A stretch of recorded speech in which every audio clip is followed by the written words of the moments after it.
Welcome to Hacking Self-Storage. I'm your host, Dean Booty. Today, it gives me great pleasure to announce that we have got Paul Shepherd on the podcast. Paul is a Nokē product account manager. Now, you guys know that I'm going on this journey of, I say manless facilities, but as Paul mentions in the podcast, it don't feel quite right calling them manless facilities because ultimately they're not manless. They're always going to have some sort of people there helping and interacting with the customers, i.e. there's going to be, obviously we need a cleaner, and we've always got somebody on the end of the phone as well. Anyway, but I'm going down this route because we're having an automated facility that we're opening. We've just signed today, as of recording, the contracts were exchanged today. So I'm super excited about that. And obviously I wanted to get Nokē on to the podcast because they are the people behind the keyless and padlockless entry systems. So for me, it was a no-brainer. And what I did, I basically was having this conversation as though I would have this conversation. I wrote down all the questions that I would want to ask, that I needed to know from my part to make sure that I understood this Nokē technology as good as possible. And I've got to say, Paul did an outstanding job of explaining the ins and outs, the intricacies of the Nokē technology. I can't lie, when he was talking about it, he was that good that I actually started getting little goose pimples on my arm because I was so excited about having this keyless entry system in my facility. I am genuinely excited by it. Anyway, without any further ado, get straight to the podcast, Dean. I hope you enjoy it. If you've got any questions, then please get in touch with Janus or Nokē. Their show notes, their details are all in the show notes. Okay, my friends, enjoy the podcast. I loved talking to Paul. It was a great, I was going to say a great interview, but that says it was all me, but it definitely wasn't. It was Paul, who was an absolute pro. And yeah, I loved it. Tried to throw a few curveballs and he was having none of it because he had the answers. It was great. Yep. So I now understand the products a lot better. And hopefully by the end of this interview, that's what you guys will get as well. Okay, let's play the interview. Paul Shepherd, welcome to the podcast. Thank you so much for your time, buddy. Thanks for coming on. Thanks for the invite. Appreciate it. No problem. Okay, so for people who don't know who you are, could you just give the listeners a little glimpse into what you do, your job description, and your role at Janus? Yeah, sure. I've worked for Janus Group for 12 years now in various guises. I originally started back 2019 when we were known as Glider Roll Self-Storage Solutions, and actually in the role of a CAD technician at the time. And I'm based out of the manufacturing facility in Peterlee, which, for those who don't know where that is, in the northeast of England. So excellent. And 12 years in this industry then. So how did you actually get into this industry? How did you start working in the self-storage industry? Yeah, fair to say it was completely by accident. I dabbled in, CAD and design at college, but I'd never really done anything with it. So after a few years doing different things in sales and customer service, I reached the point where I was looking for a challenge, something a bit different. Heard about the role for a CAD technician at both a company and certainly an industry I'd never heard of. Nonetheless, I thought, why not? And I'm happy to say it's been, whirlwind 12 years and pretty exciting since then as well. So yeah. Most people I speak to actually fall into the industry. It's like myself. I've been on another podcast and somebody really dug deep into how I got into it. And it all stemmed because I actually forgot my driving license on honeymoon when we went to America. And my wife was not very happy with me at all. But it allowed me then to look around at the scenery and realize that there was self-storages popping up all over America.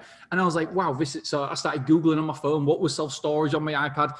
And that's how I fell into it. So without forgetting my driving license, who knows if I'd have ever got in self-storage. Most people, like I say, I interview, have fallen into this sort of industry. Yeah, no, sure thing. And I think, like you said, you don't realize till you get in the industry, how big a thing it is and, how much there is this little world that nobody from the outside has heard of. So it's great. And then just to go back to your original question, obviously I've now over the last couple of years, after doing a few different things, I moved into my current role, and that's as a product manager for Nokē Smart Entry. And as we continue to grow our team in the European market, I'm really enjoyed the work across many aspects of the product lifestyle, pre-sales, supporting our current operators, liaising with the wider Janus and Nokē teams to develop the product. It's really exciting. Yeah, well, we'll get into Nokē in just a bit, just purely from a selfish reason, because as you know, I have just, as the recording, we're exchanging today on a new build that will be completely manless and it'll have the Nokē technology. And so I'm super excited about that. But before we get into it, I just want to ask you, obviously being in the industry for 12 years, what has been the biggest change you've seen in the industry so far? I think it's actually automation, and I mean that from both a supplier and an operator perspective. Even at Janus, I can see that the process we've put in place to speed up design, estimating through to improve manufacturing things and speed of production. When I think and realise how much we did with pen and paper, only a few years ago, it's pretty scary when you look back. Oh yeah, it is. Yeah. Okay, so talking about Nokē then.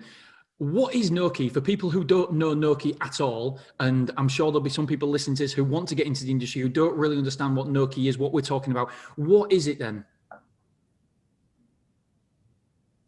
It's ultimately the package together. It's a smart entry solution that lets you access a unit, an entry point using a smartphone app.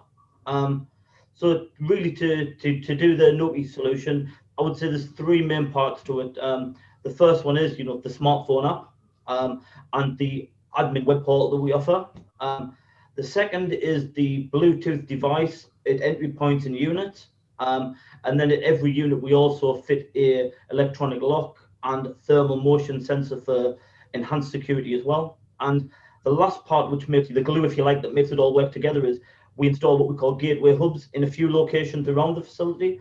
And those devices basically let our locks, the app and everything talk back to the cloud that we have, the cloud servers that we have. It sounds such a fantastic product. Where did it come from? Where was the idea? What was the idea?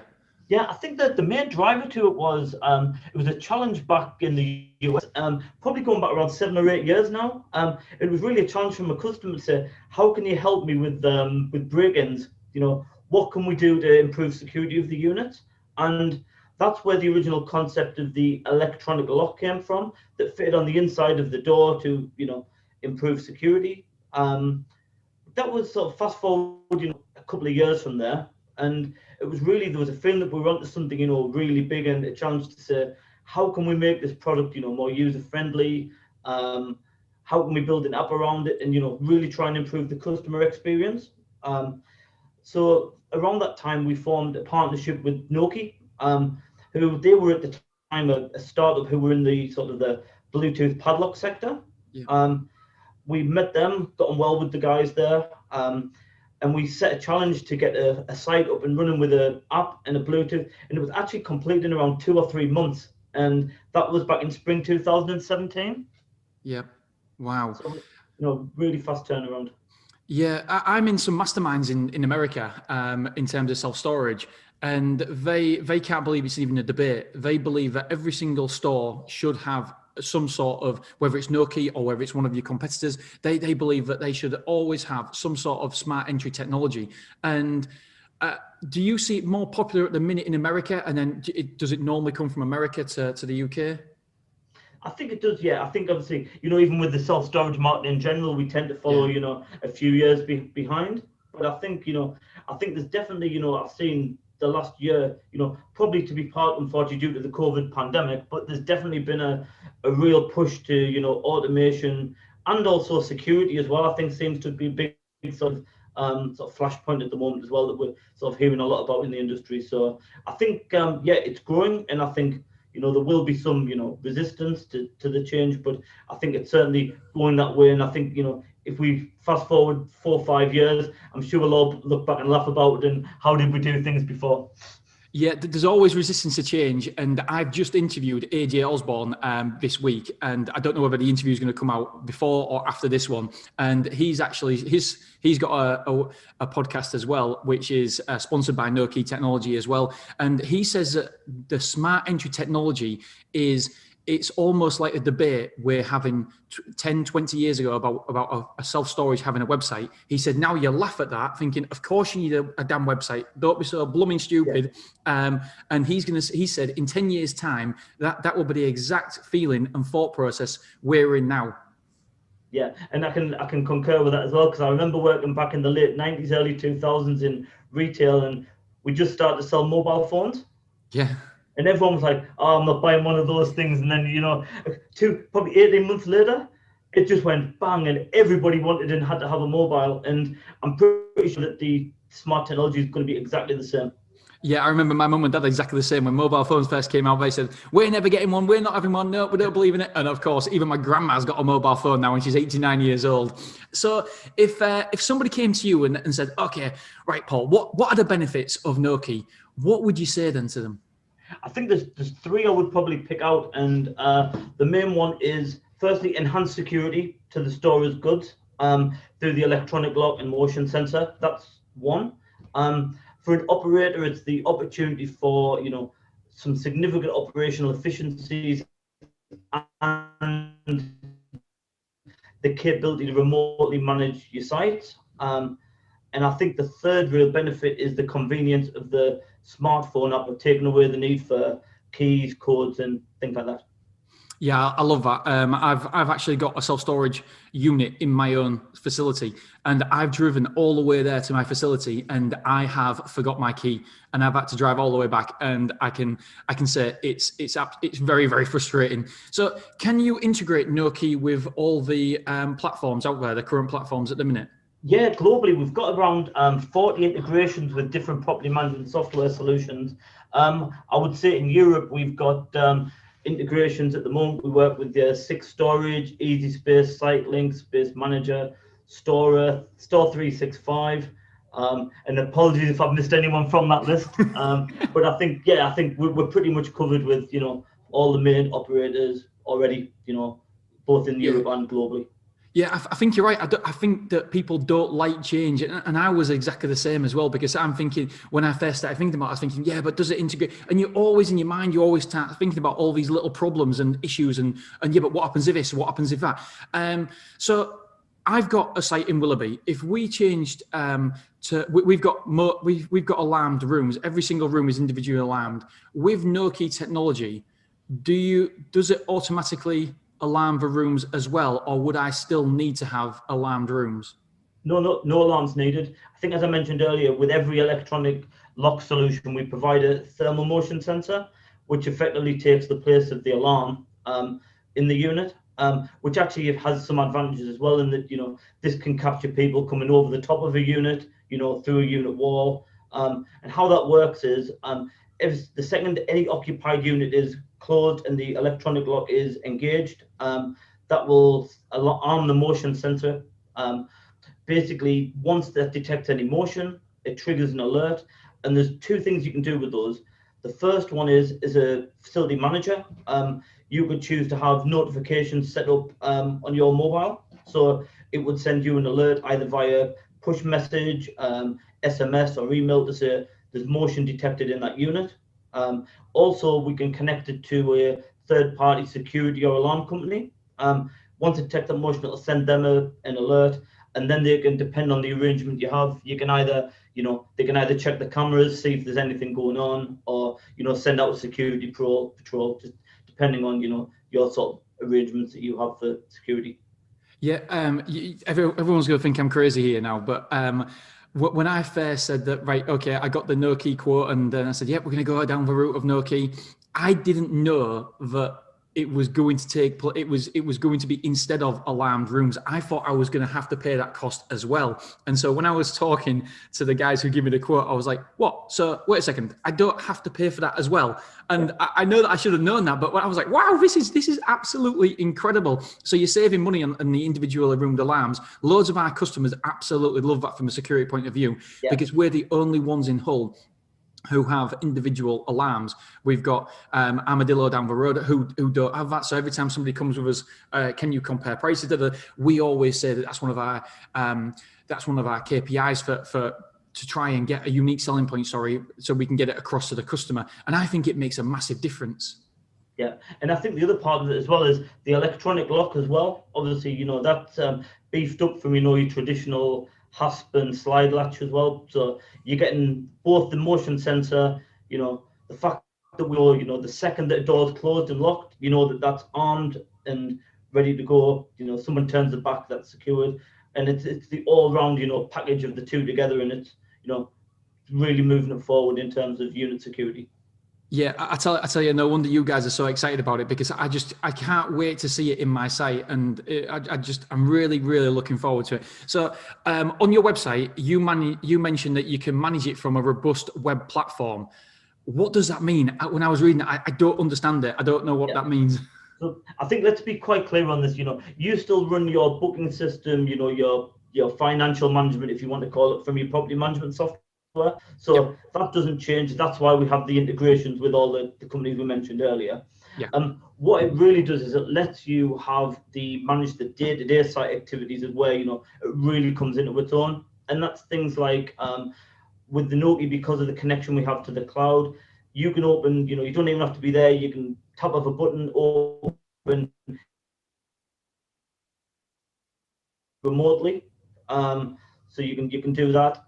You can at a glance see if any doors have been left open on a unit. And the best part is the data. If you like data, this is the king for you. You can see I love data. who your most active users are. Who your most active users, the most active units. You can see when someone's opened the door or closed the door. So if they've been in the unit 5 times in the space of 1 hour, you can see all that level of detail. Some other things you can do in the portal is you can set up zones for access to, which entry points you want people in certain units to get access to. Customize schedules for individual users. So, I think if I recall correctly, your facilities, some of your facilities 24/7. Yeah. If you don't want someone to have 24/7 access, you can set them 6 till 10, 8 till 4. It gives you a lot of flexibility in terms of when you want individual users to have access via the app. Yeah, that's incredible. So we've had a recent security problem. Well, not a security problem. Somebody was storing illegal tobacco at our facility, and we only found out when the police came down. And the police asked us, do you know what time this individual comes in? And luckily for us, we do have all that technology with the alarmed rooms, etc. So it triggers and tells us what time people have come in. But they was incredibly impressed that we could actually tell them exactly what. I mean, don't forget, we actually checked with Rennie first of all to make sure that we could give the information to the police, because we'd never been in that situation before. We didn't know what we're allowed to give away, what we're not. And they was incredibly impressed with the store, the fact that we could actually go into the system and tell them exactly what time, what day that customer came in. So it was really handy for the police. Yeah. No, that's great, and I think we've found that for a few people, and you can actually export all that data just down to Excel. So if you want to do analytics anywhere else, you can pass that data on. But I think that the big difference as well is with the system is it actually tells you when was the door open and closed as well, which I find the big thing that I think once people get that information, they find really valuable. And for someone like yourself as well, who's really focused on customers, obviously one of the features of the app is that you can share the key with somebody.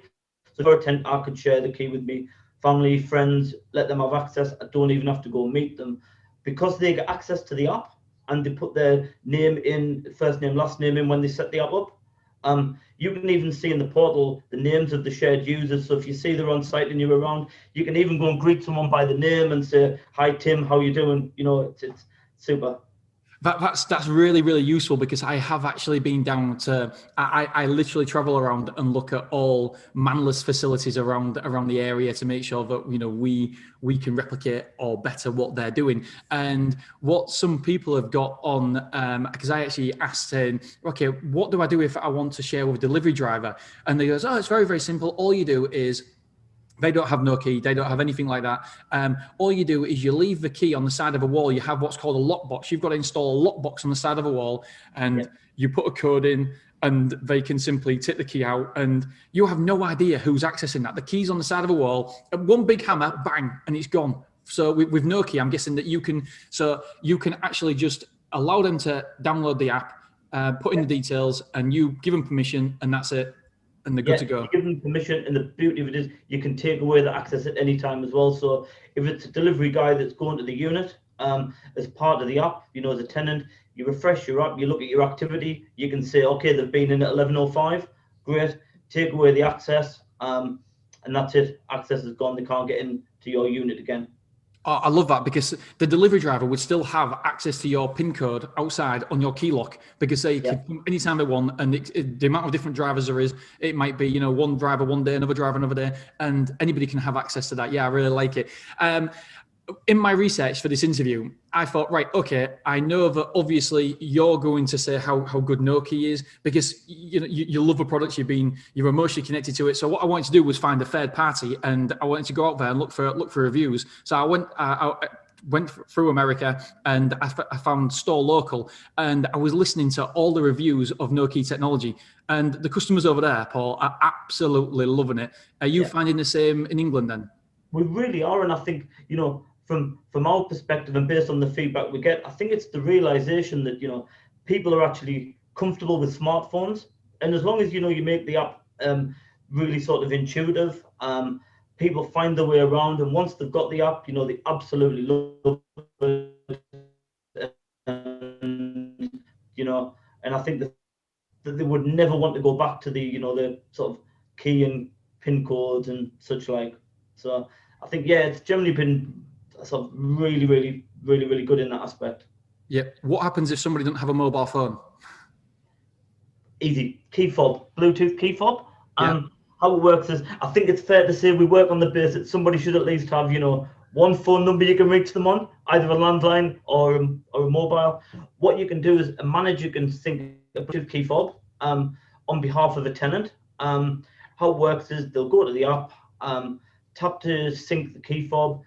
Because of the security process we have in place, it will obviously send a PIN code to the tenant to make sure that it's okay for them access. And how it works in this scenario is it can send a voice message to a tenant to say, okay, here's your 6-digit PIN number. They listen to that message, relay that back to the manager. They pop that in the app, syncs the key fob, and then they can either go and either post it to a tenant, go and meet them on site to hand it to them, and they just use that instead of the fob. And we've got systems in place, so if somebody moves out, it'll automatically blacklist that fob so they can't get in. All right. Okay. I thought I was going to catch you up there, Paul. So from start to finish, then, so a customer comes in to say Stormore, and what would they have to download the app themselves onto their phone? How does it work? Yeah, cool. It's really super easy. So they come and meet you. You finish the contract. Soon as you complete all the contract and the management software sends us the details, mobile number, name of the tenant, and to say they've moved into the unit, we will ping them an SMS. Normally happens within a few seconds. That SMS contains 2 key pieces of information: a link to download the app, which links to the iOS and Google Play stores.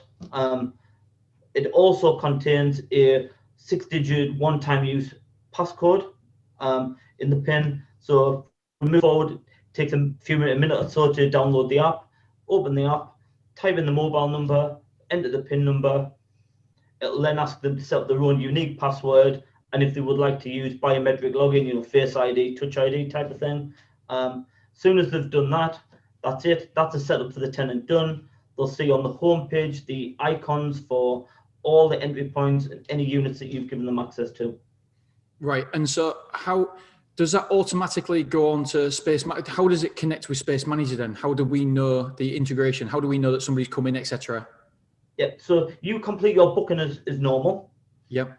And then automatically, because of the integration that we have with, if we use Space Manager as an example, they will automatically send us a few pieces of information about the tenant. And then as soon as that automatically syncs to our system, we will automatically push that text message out and move the customer in on our side. Oh, brilliant. Okay, so another tough question for you then, Paul. There'll be people listening here and thinking, do you know what? I don't see the financial benefits. I speak to a lot of self-storage owners, and if I'm honest, there's 2 kinds of different owners. There's people who are happy with what they've got right now, and there's people who do want to move forward into this Nokē NANless technology and go down that route. What would you say to the people who perhaps don't think it's worth the financial investment? I would say best message is don't get left behind. I think if everywhere you look, not just take self-storage out the equation for a second, everything you do is moving towards digital solutions. Yeah. And, you very quickly move, like we said about the mobile phones, from something being shiny and new to being, an expected part of the process. And I think this is going to be, no different. I think if we actually focus on the Nokē product itself, there are, a lot of improvements that it'll let you have throughout your operations to make your business, more lean, more efficient. The remotely managed capabilities. You can potentially, I'm not ever saying, have no staff available, but you can have less staff potentially because of the things that let you do automated overlocking, the remote open capabilities, the enhanced security. You add all those things together, and it can make a big impact to how easy it is to run the site. And I think what I would say is Nokē is just part of the jigsaw, if you like. You've already made the investment yourself previously to get a website and the online booking, and to start looking at online booking systems and things like that. And I think this is just the final piece of the jigsaw of an investment to make the fully automated process. Yeah, I've got to say that my stance on it before, 18 months ago, as you probably know, I spoke and I debated Travis Morrow about automation, and I look back on that now, and normally I'm always a forward thinking type of guy. I look back and I've listened to the debate again. I don't think I saw the fundamentals of it, and I don't think I truly understood the benefits of it. And it's embarrassing to say, but I believe now that I was completely wrong. And although part of my argument was, listen, I want to give the customers the best of both worlds. I want to have the automation there if they want it, but I also want to have the customers to be able to speak to the staff as well if they want, which is great. I get that. But if I'm truly honest with you, I probably was hanging on to the fact that I would still rather my customers go down the route of speaking to my staff, so we could perhaps upsell on the insurance or the boxes, etc. But really, when you take a step back and think, okay, what are the reasons for your thoughts? Why did I have that thought process? And now I'm thinking, do you know what? It's got to be left up to the customers. I can't stand in the way. I've got to let my customers access my building and the way they want to. And yes, we're going to have a manless facility at the new one we're opening. However, we are literally only 3 or 4 miles away because we want to make sure we test the concept, make sure it's absolutely perfect. And there's always somebody on hand in terms of phone calls as well. So in the past 18 months, I have really, really changed my stance on this, as people listening to this podcast can probably vouch for, because a lot of my interviews now are structured towards manless facilities, just because I think that I really do believe that there's going to be so many more people taking the stance of not manless necessarily, but automation and trying to make it as easy as possible for the customer. Yeah, I think there's 2 sides to that, Dean. The first one is, I think originally the word, unmanned storage was bandied around, and that's not the, I think the right message. We prefer now to use the phrase, remotely managed, yes, because people still need someone to be able to talk to. That's the exact, phrase. And like you said, somebody who can go to site if somebody needs help. And I think the biggest thing you see, particularly with, the younger generation, they don't want to talk to people. They just want to, open their app, make a booking, be done with, and go through it. And yeah, don't get me wrong, they'll shout very loudly if something doesn't work, but at the same time, it's important to have that capability. No, I completely agree. Yeah, I feel like I've got a lot better understanding now of the Nokē technology, and obviously, what I'm going to do is I'm going to tell everybody and basically document my whole journey from start to finish, the good, the bad, the indifferent, and tell everybody what my customers, how they respond to it. Do they like it? Do they not? And I think it'll be a really, really good experiment, not just for me, but hopefully for anybody listening and looking at maybe doing this in the future themselves. No, that'd be great. And if at any point you've got any questions, we're always here to answer any questions. And I think what I would say as well as part of that process is we really believe that to help this process, we like to stand by people's side as well as they develop into this market. Through site training, being available, support. If you do have when we're aware that people will have technical issues from time to time. Things will happen. And by making sure that we're available to support that journey, I think it's really sort of a big part of that, of the puzzle to making it work for everybody.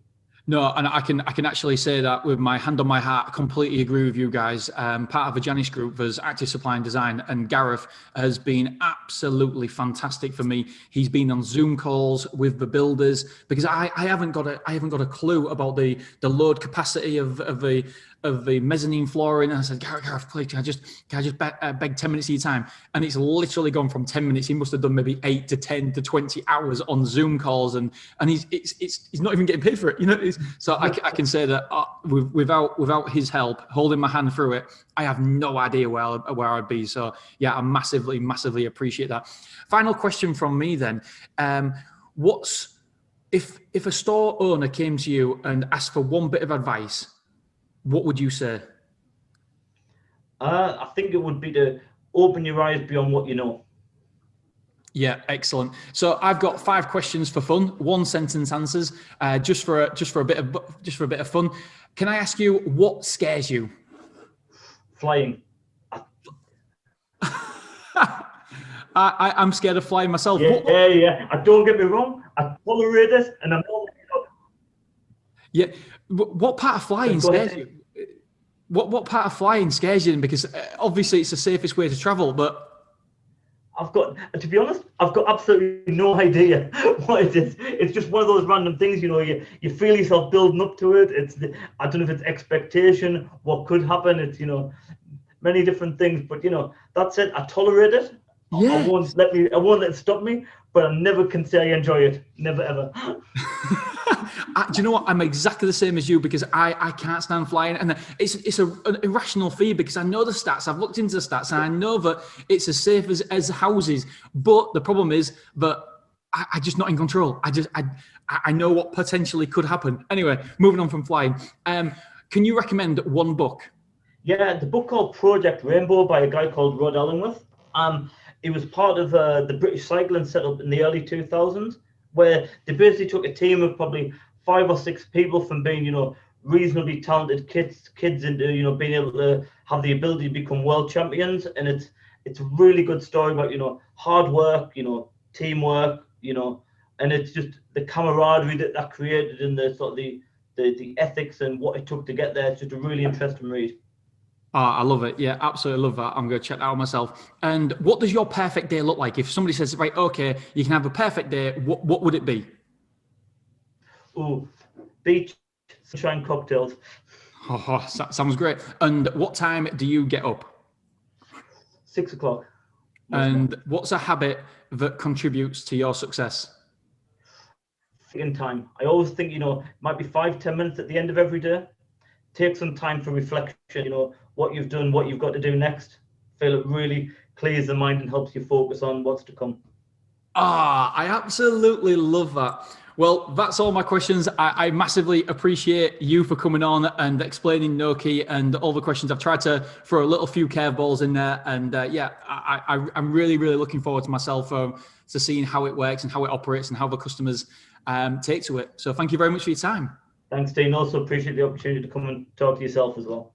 No problem at all.